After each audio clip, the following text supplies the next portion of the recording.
Estimados estudiantes, analizaremos ahora el tema de potencial vectorial. Imagine que desea estudiar un circuito. Normalmente para analizarlo utiliza diferencias de potencial y corrientes eléctricas. Por otro lado, si lo que estudia es una onda electromagnética, lo que utilizará serán campos, campo eléctrico y campo magnético. Ahora, recuerde que el campo electrostático que usted conoce es un campo que se puede expresar en términos del potencial escalar. Más adelante veremos que cuando el sistema cambia con el tiempo, el campo eléctrico tiene un término que depende del potencial escalar y otro que depende del potencial vector. Además, el campo B depende directamente del potencial vector. Cuando estudiemos las ecuaciones de Maxwell en sistemas que están cambiando con el tiempo, por ejemplo, la energía irradiada por una antena, veremos que es más sencillo expresar estas ecuaciones en términos de los potenciales, potencial escalar y potencial vector. Bien, comencemos analizando un poquito de las condiciones de frontera del campo B para posteriormente introducir el potencial vector. Tenemos ahí el rotor del campo B y ese rotor es igual a mu sub 0 J. Si aplicamos condiciones de frontera, tenemos esto que se define como el límite cuando h tiende a 0 de h, que es el espesor de la superficie de transición entre un medio y el otro, multiplicado por esto de aquí, que es el rotor de B, que ya vimos que es mu sub 0 por J. Cuando lo sustituimos,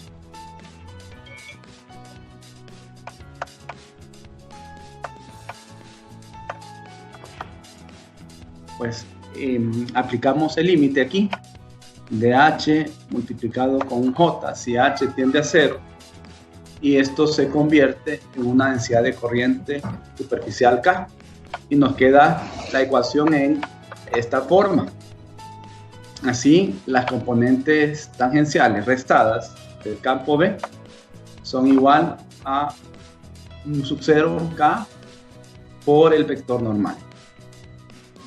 Bien, esta ecuación ya se había estudiado previamente.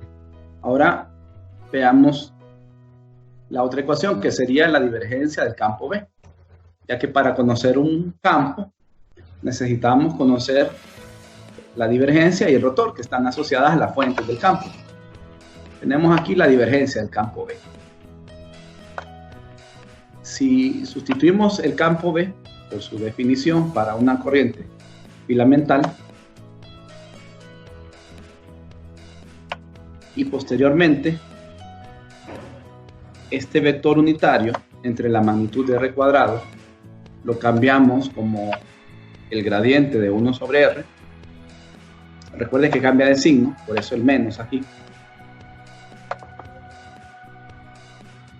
Como mu sub 0, la corriente y prima y el 4pi son constantes, pues el operador nabla no los va a afectar, sino que afectaría lo que está aquí adentro del integral.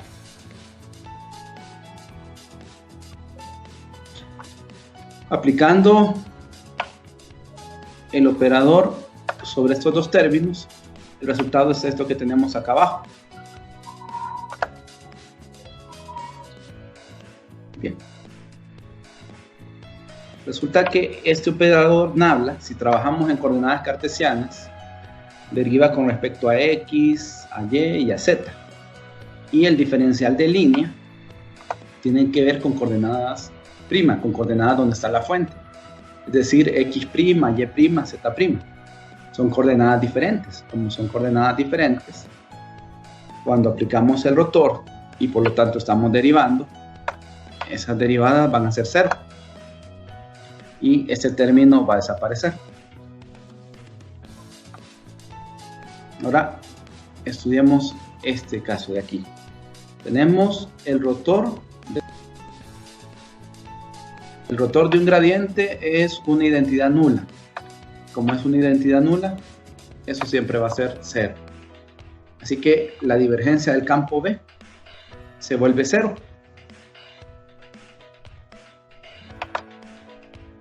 Al tener la divergencia del campo B igual a 0, desde el punto de vista de sus componentes, significa que la componente normal del medio 2 es igual a la componente normal del medio 1, muy cerca de la superficie que separa a ambos medios.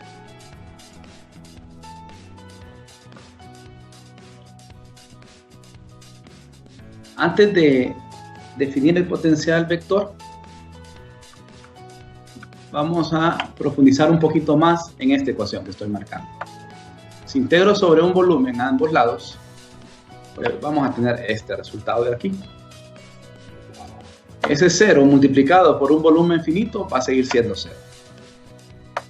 Le aplicamos a este lado el teorema de la divergencia y se convierte en esa integral de superficie cerrada y nos da 0. Es decir que las líneas del campo B deben ser cerradas. Deben ser cerradas porque al tener una superficie y cerrada, esta línea que sale de campo B debería de entrar por otro lugar, de modo que la contribución que se obtenga posteriormente se anula. Si observamos la primera ecuación que nos dice que la divergencia del campo B es igual a 0, eso significa que no tenemos monopolos magnéticos. Desde el punto de vista teórico, es posible que existan. Sin embargo, desde el punto de vista experimental no se han observado.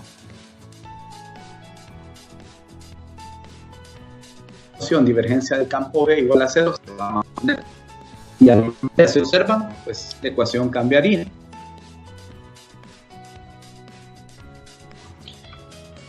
Ahora bien, tenemos una integral de superficie cerrada del campo y esto nos da 0. Eso significa que el flujo neto, el flujo magnético neto, es 0. Lo que en general no es 0 es el flujo magnético en una superficie. Y este flujo magnético tomará más relevancia cuando cambie con el tiempo, como se verá en el siguiente capítulo. Bien, aquí tenemos un resumen de las ecuaciones vistas. Dice, no se han observado los monopolos magnéticos. Las líneas de campo B son cerradas y el flujo magnético neto es 0. Ahora sí,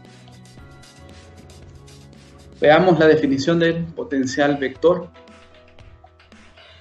Si partimos de esta ecuación, divergencia del campo B igual a 0, esto significa que podríamos, usando las identidades nulas, definir el campo B como el rotor de otro campo. Un campo A que va a ser el potencial vector o potencial vectorial. Sustituyendo en la definición del campo B el rotor del campo A, se tiene esta expresión para corrientes filamentales. Se va a hacer un poco de álgebra vectorial sobre ella.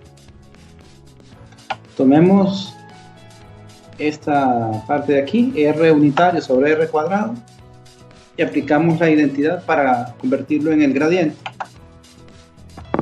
La expresión queda así. Luego trabajamos usando identidades vectoriales. Se convierten en estos dos términos. Bien. Ya se había explicado que esto es 0. O sea, que solo nos quedaríamos con el primer término de aquí. Y como se le está sacando el rotor al potencial vector, que es este mismo operador aquí, Entonces se concluye que el potencial vector se puede definir en la forma que aparece ahí para el caso de corrientes filamentales. Veamos qué pasa para densidades de corriente superficiales y volumétricas. Bien, este sería el cambio. Si en lugar de tener densidades de corriente, lo que tiene son cargas puntuales, pues la ecuación quedaría en esta forma. Note que en esta definición que utilizamos, la dirección del potencial vector es la misma que la de la densidad de corriente.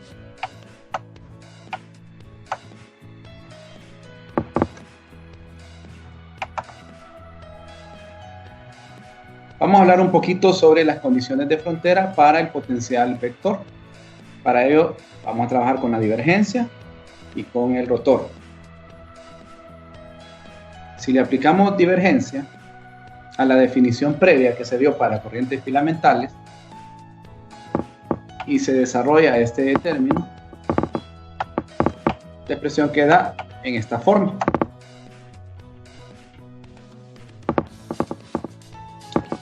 Ya se había explicado que cuando aplico el operador nabla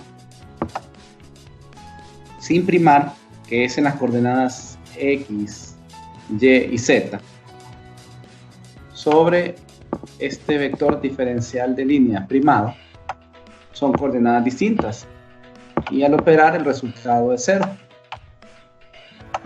Solo nos quedamos con un término. Aquí tengo el gradiente de 1 sobre R multiplicado por el diferencial de línea.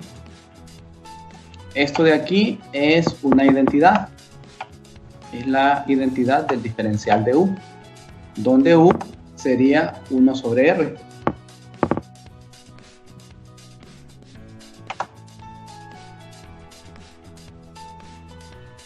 Quedaría esto así. Como es una integral de trayectoria cerrada, cuando integre d de U, el resultado va a ser U, pero va a ser evaluado en el mismo punto inicial y final, por ser trayectoria cerrada.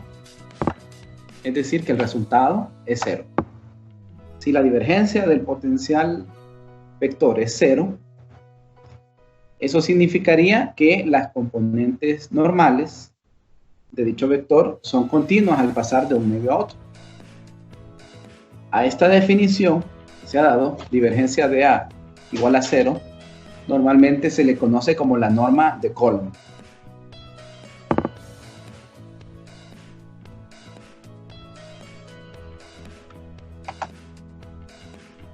Ahora vamos a ver qué pasa con la componente tangencial. Utilizamos la definición para componentes tangenciales, que es esta de aquí. El rotor de A es el campo B. Y cuando se pasa de un medio a otro, el campo B debe ser finito. Si una cantidad finita se multiplica por H, donde H tiende a 0, ese límite obviamente va a ser 0. Eso significa que estas dos componentes de aquí, después de ser el producto cruz, son componentes tangenciales. Cuando se restan me dan 0.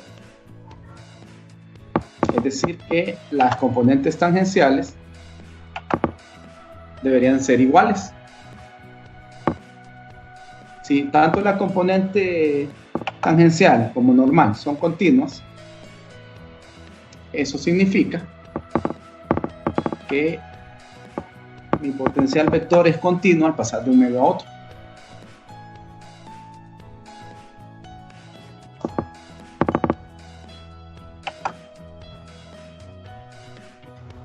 Ahora vamos a definir la relación entre el potencial vector y el flujo magnético. Partamos de aquí, que es la ecuación que conocemos. Si se sustituye el campo B en términos del potencial vector y posteriormente se aplica el teorema de Stokes, se llega a esta relación que es relativamente sencilla entre el flujo magnético y el potencial vectorial.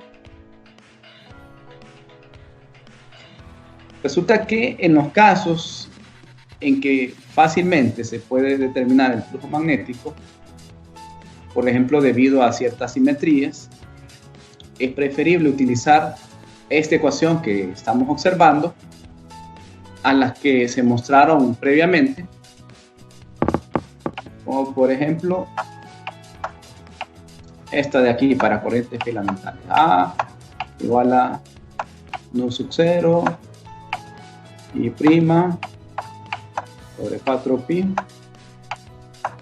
y la integral de trayectoria cerrada.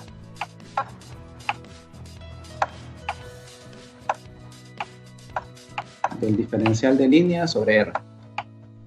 Entonces repito, para aquellas situaciones en que es fácil calcular el flujo magnético y tienen cierta simetría, es preferible utilizar la ecuación de arriba.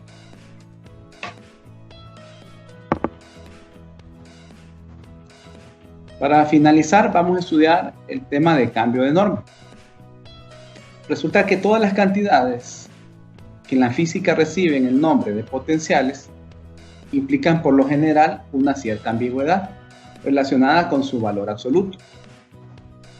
Pues por lo común se les introduce como funciones a partir de las cuales se puede calcular otras funciones de interés. Para el potencial vectorial la situación es similar. Sin embargo, como es un vector, incluso es más complicada. Vamos a analizar aquí que existen muchos potenciales vectoriales magnéticos asociados al mismo campo B. Es decir, yo puedo tener un potencial vector A y puedo tener un potencial vector diferente que le vamos a llamar A daga, y cuando apliquemos el rotor a los dos vamos a obtener justamente el mismo resultado. Se va a definir este potencial vectorial nuevo, A daga, como el potencial vector que teníamos previamente más el gradiente de una función. Esta función sí tiene que cumplir cierta condición. Veremos. Si aplicamos el rotor a A daga, vamos a aplicar el rotor a la función que se define arriba. Este segundo término es una identidad nula, por lo tanto es cero. La ecuación simplifica a lo que ya conocíamos. Ahora veamos con la divergencia. Se definió que la divergencia del potencial vector era cero. Entonces, este resultado debe de quedarnos cero. Lo aplicamos a la definición, tenemos esto. Como ya se habló de la norma de Coulomb, esto va a ser cero. Trabajando sobre el último término, la expresión queda así. El laplaciano de la función tiene que ser igual a cero. Entonces, si la función que tomamos satisface la ecuación de Laplace, es una función válida para definir un nuevo potencial vector.